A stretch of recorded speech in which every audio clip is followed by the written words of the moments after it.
and that confession is, I'm not a lawyer. So the perspective of this might be slightly different than what you've seen so far. So I'm an engineer by trade. My background is material science engineering. I did construction management. I worked in aircraft carrier engineering, and then at some point in time made this transition into buildings and why aren't we recycling materials? And that was how I jumped into this sustainable development, sustainable construction industry. So where I live pretty much every day is dealing with projects and certifications, and whether it's a building certification, being a green certification, a land development certification, or local government certification, that's the world that I live in. So I work with design teams and help them figure out what's the most cost-effective way to pursue their goals, whatever their goals may be. That being said, I'm not the tree-hugging, wood-kissing, Birkenstock-wearing, granola-eating green lady. I'm the cost-benefit, return on investment, what's our budget, what's the right thing to do for this project lady. So that kind of always throws people for a loop, that I'm just not telling them to do all sorts of crazy things without considering costs. So some examples of projects, and you probably recognize some of the South Florida ones. You can see we work on high-rises, we work on zero-energy homes, we work on the land development here is Babcock Ranch, and I'll talk a little bit about that and what they're doing for resiliency impact on the other coast. The other hat that I got to wear for a good 18 months was traveling around with the Discovery Channel doing a series called Project Earth, looking at if we need to mitigate for climate change, what can we do, what's cost effective. All of these experiments that people have been doing for 30, 40, 50 years in their labs, we were able to scale them up in some instances to see if they could actually work to mitigate for climate change. We had a $40 million budget, 20 million from GM, 20 million from Bank of America. So it wasn't inexpensive to figure this out. It wasn't inexpensive to build rockets and launch them, and to create emission-free vessels, and to go up to Greenland and cover the ice sheet. So, but in order to figure out the actual cost impact of that, that's what we had to do. And Kevin O'Leary, so if you watch Shark Tank, he was our money guy. So I was the engineer on the team, Kevin was the cash guy, and Basil, the other gentleman, was the scientist. So our job was to figure out taking these projects from a lab to reality. And could they work, should they work, and were they financially viable? And so again, I live in this world of certifications. And I will also make a quick note that, one size does not fit all. How many of you are familiar with LEED certification? How many of you know that LEED 2009 buildings would not pass Florida Energy Code? So that has changed. They've released LEED version 4, and that, of course, they've upped their energy standard. But a lot of people didn't know, because LEED is the Coca-Colas. It's the Kleenex of facial tissues. It is the brand that people recognize, that it's a national/global standard, and Florida actually has some fairly strict regulations with respect to building code, energy code, water management, that many other places in the country don't have. You can still go places where you don't need a permit to build. You can just build. So we're not that, luckily, and we do have some regulations. So I just pulled the numbers from the last 19 projects that I had readily available on my computer. And look, these were FGBC certified projects. The Florida Green Building Coalition is an alternative program to LEED that's Florida specific, and calculated the kilowatt hour savings, which was 24 million and change. And so over the last, basically this was a year and a half, these 19 buildings, you can look at the greenhouse gas reduction, and it's equivalent to the emission from 3,600 vehicles. It's equivalent to, reducing emissions from almost 2 million gallons of gas. So good stuff. to be reducing emissions and reducing CO2 and saving resources. That being said, why are we doing this? I will tell you that, in my opinion, there are three main drivers. The first driver is regulation and requirements.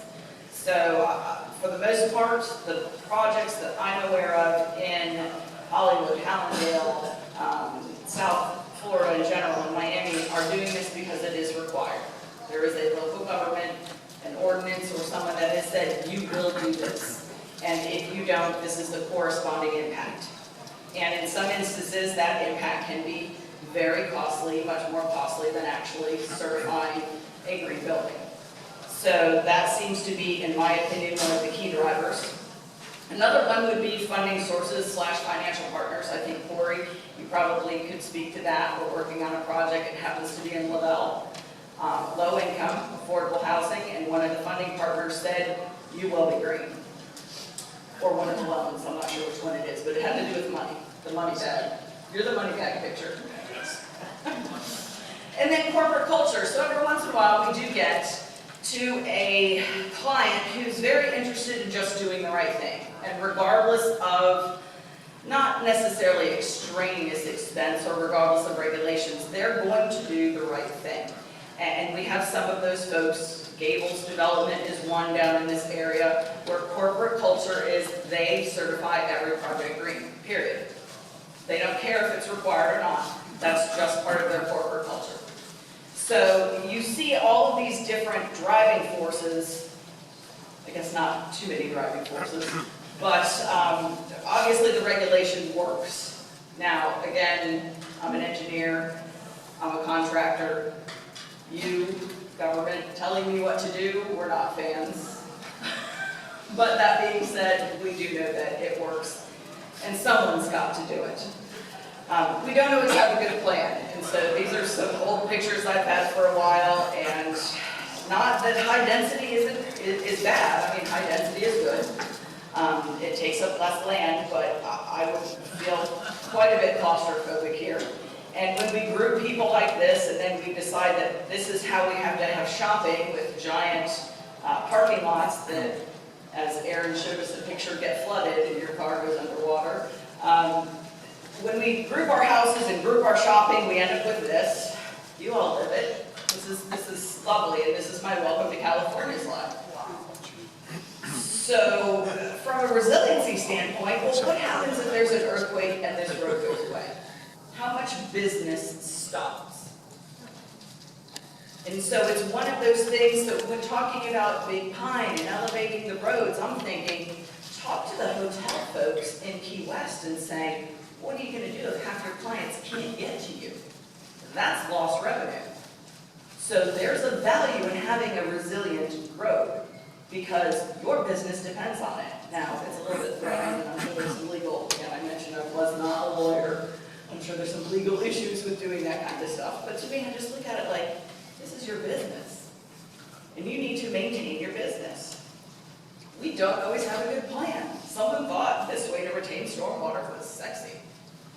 Well, as an engineer, it's like, we don't care if it's sexy, it works. We're kind of the duct tape type of folks that, all right, cut, fill, done, fenced, safe, I'm out of here. But there are better ways to retain stormwater than, look nicer, but still are engineered to hold that quantity.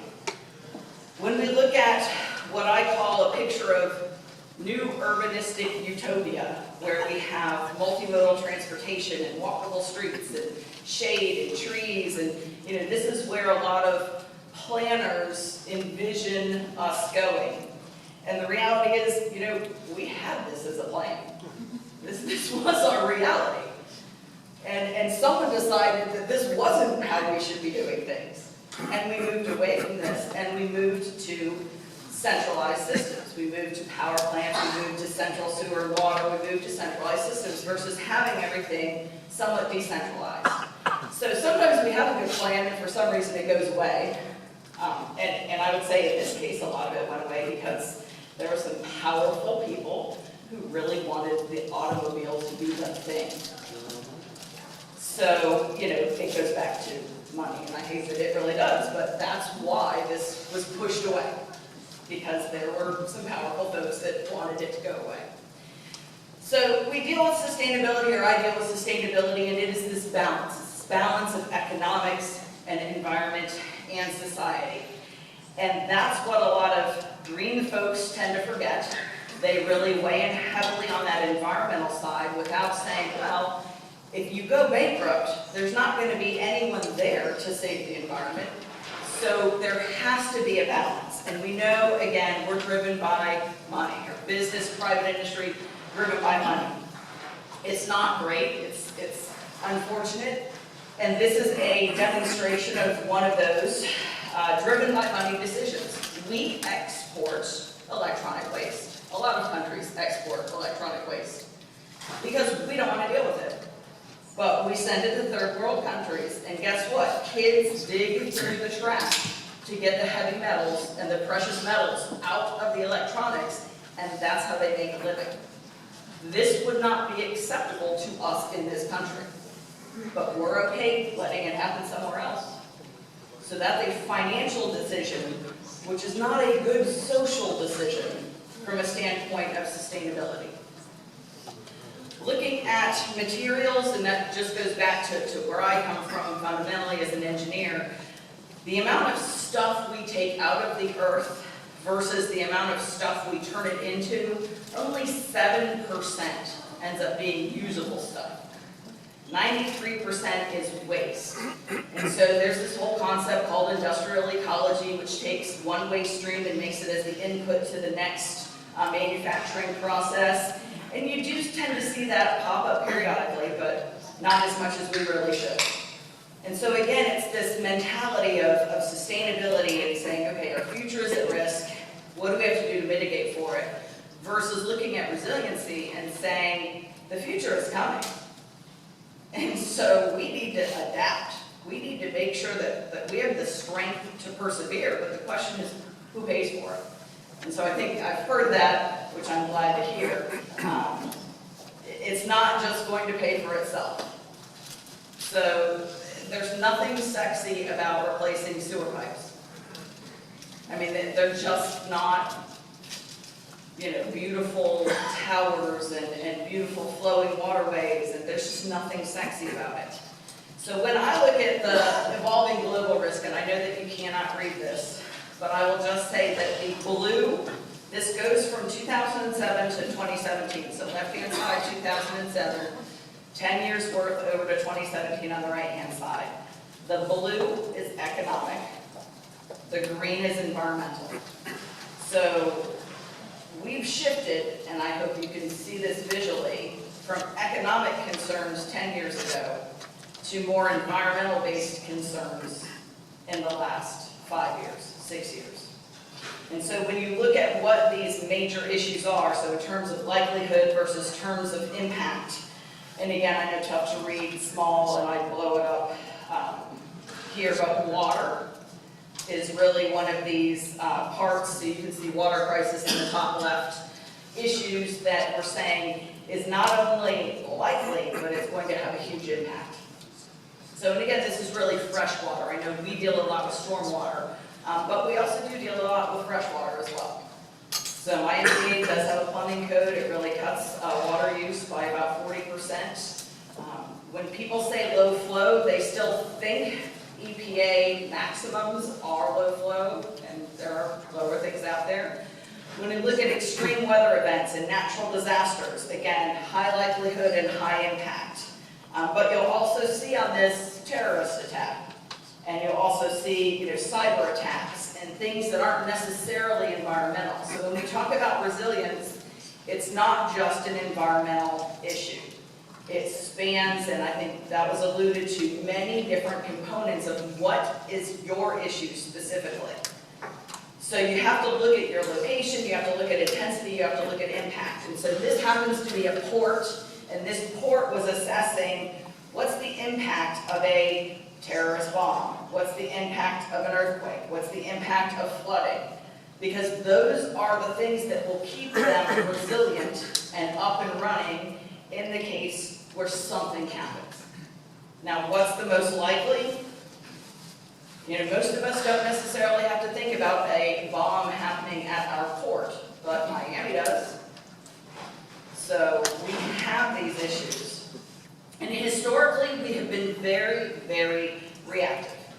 So that's just our nature. Something breaks, we'll fix it. Because spending the money up front to keep it from breaking is a tough call.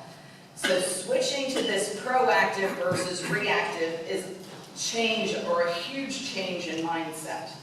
Are we looking at natural disasters, man-made disasters? Are we trying to fix poor design like the roadway systems or poor planning? Are we trying to fix our aging? What are we trying to fix? What's our issue? And again, changing the mindset of being reactive versus proactive, and to me, it's the human element that's the biggest challenge. We all know what we should be doing, but it's how do we get buy-in? How do we equate resiliency and sustainability with value? It goes back to, if I say I'm going to give you granite countertops in your house, most people have a mental association of value with granite countertops. They get it. It's going to last longer, it's going to have higher resale, it's going to be prettier, but we don't make it that simple for fundamental functions in life. And so I had found this years ago, and it goes just to the human element. And it talks about, there's always someone in the office that's cold. That's not me. I'm the woman in the office that's like taking jackets off and hot. And they decided they were going to capture this woman's menopausal waste heat and use it to heat the building. And so, I came across this, and literally within the next month of doing site visits and walking through buildings and analyzing things, I see this. And I go, you know what? Humans will find a way. That human element, we have this just innate ability to solve our own problems. And it is our own problem we're solving. This person's not solving the rest of this office's problem.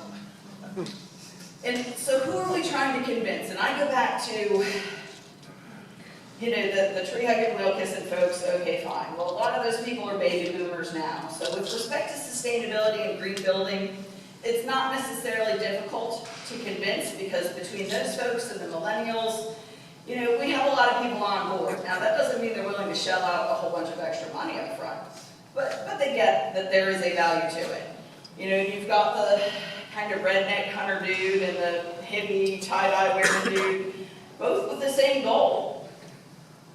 And I don't care. As far as I'm concerned, we're not trying to convince anyone of anything. Because 30, 40 years ago, it was global cooling. Now it's global warming. Last week, you had a report about the ice sheet has never been bigger, and in the same day, a report about how it's never been smaller. I mean, you have all this conflicting information. I don't care. What I care about is making informed decisions.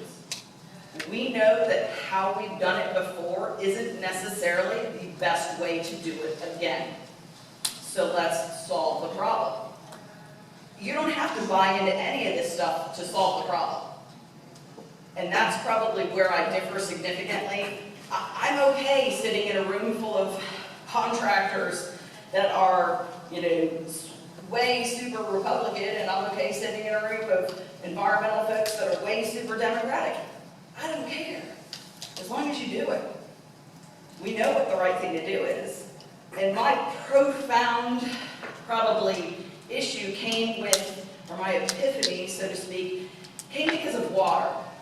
So years ago, and at this point it's probably close to 20 years ago, I can remember being in a house, and at one point in time, my water bill was more than my electric bill. And I was like, oh, and it was stereotypical subdivision, grass, nothing fancy, quarter-acre lot. Irrigation was set to whatever I was renting at the time. Irrigation was set to whatever it was set to. I don't know, because it didn't set it. Water bill was more than the power bill, and I was like, no. So I went out and I shut my irrigation off.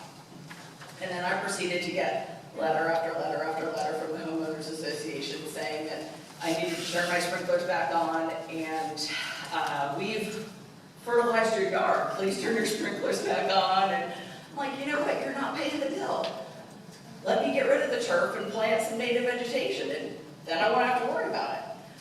And again, it was rental, I moved, they're probably happy I moved, so be it. But that, to me, I was like, I shouldn't be paying more for water than for power. Now that being said, water to me is more valuable than electricity. You can live without power. We did down there, on the ice sheet in Greenland. We had no power.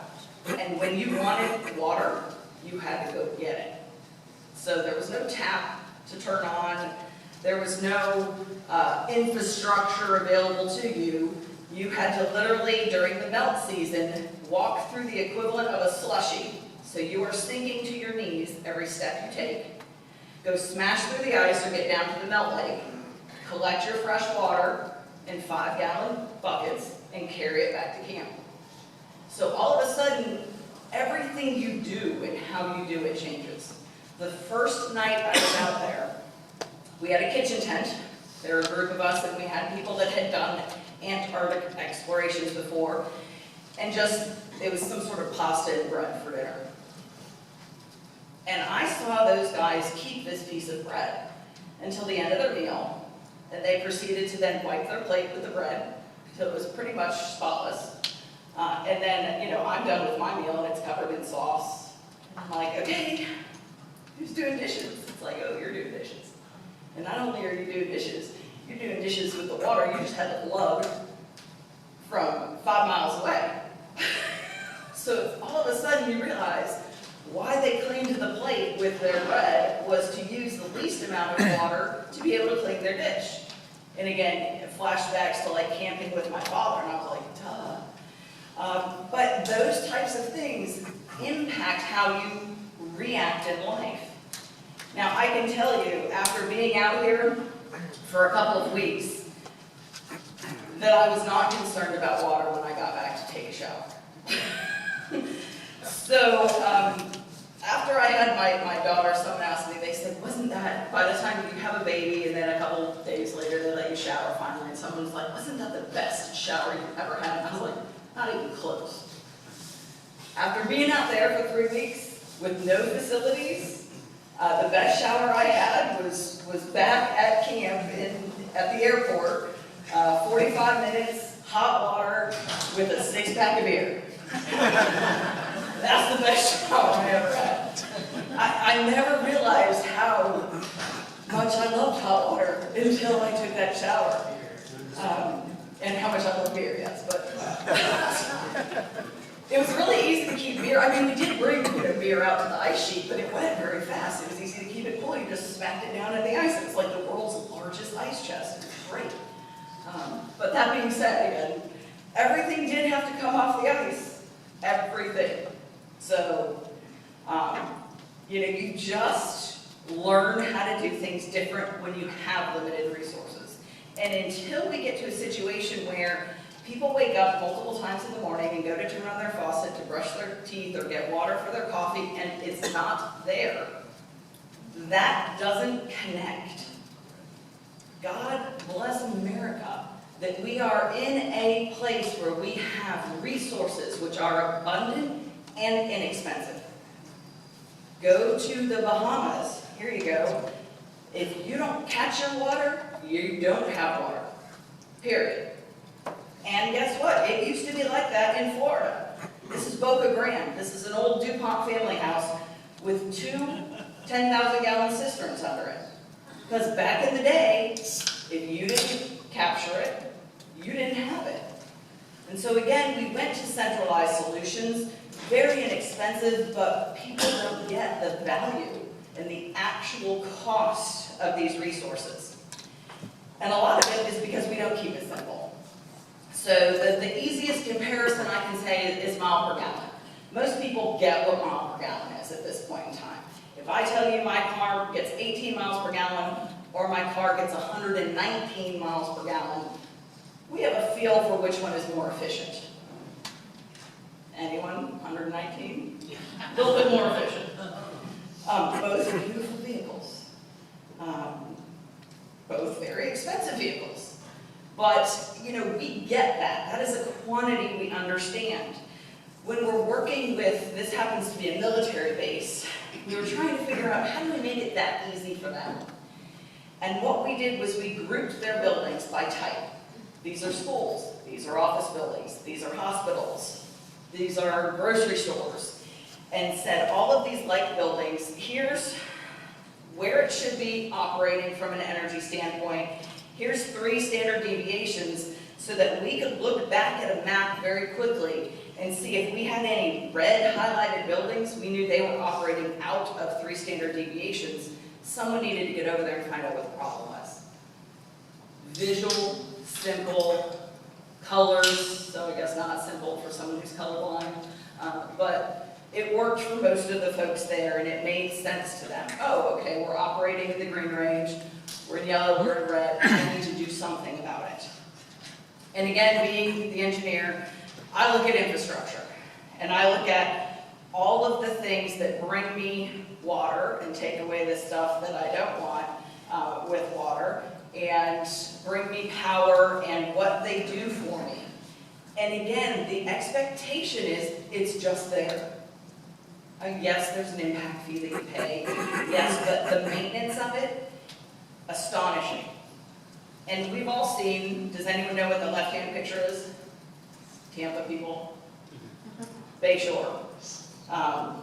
That's actually a road and a nice linear park and a sidewalk. And then the seawall you can see clearly. It's kind of become all one in that photo. And then obviously what happens with sea level rise to Brickell downtown area. So we know this happens. We have pictures of it. We see it, I don't want to say daily, but we do see it somewhere daily. What's our biggest issue from my standpoint?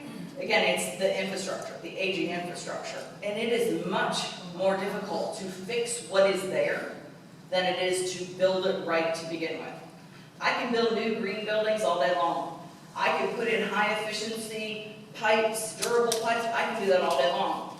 Having to go, as someone was explaining earlier, and try and put a valve on a 100-year-old pipe, not easy. And ultimately results in additional cost. And there's nothing sexy about it. It just, no one wants to do that. No one wants to spend their money on stuff they don't see. So until it's, the mayor or people or the mayor's wife, whoever the wife is going to be in the bright people's ears, that's who has to have no water for a couple of days when they go to turn on the faucet. So we know we have failing infrastructure. The U.S. is a D+, Florida's in the C range. Same thing with buildings. And when we looked at this from a building standpoint, the challenge was most of the buildings that are going to exist in 2030 are already built today. So new buildings aren't the issue. Building new green buildings, not the issue. Addressing the giant energy-sucking buildings we have existing right now, a much bigger issue. So looking at how do we reshape that built environment. And we know, unfortunately, new's sexy. These old, most of us probably work in a building that looks like the one on the right, government buildings, not really sexy. And what's the easy solution? That's the easy solution. But you can't do that with your infrastructure. You have to rebuild it first before you can do that with your infrastructure. So we know, again, from a return on investment standpoint, energy efficiency, it's very low risk, very high return. This is financially, we know this. We've analyzed it for every, $1 invested, we know that we have an increase in value of $3. We've done the same with insurance. And we've done these calculations. So we know our major storms. We've lived through most of them in some way, shape, or form. Andrew, and I just pulled an old one because I wanted solid numbers. 10 billion in residential damage. There was more than 10 billion in damage, but it was 10 billion in residential damage. Destroyed 25,000 homes, damaged 100,000 homes, plus or minus. So if you look simplified, way simplified math, of having this 126,000 homes, that equates to almost $80,000 each that the insurance companies pay to fix these houses. For a lot less than that, I can make a house that's durable enough to withstand that storm. But I only, as an insurance company had to pay for 125,000 homes and fix them.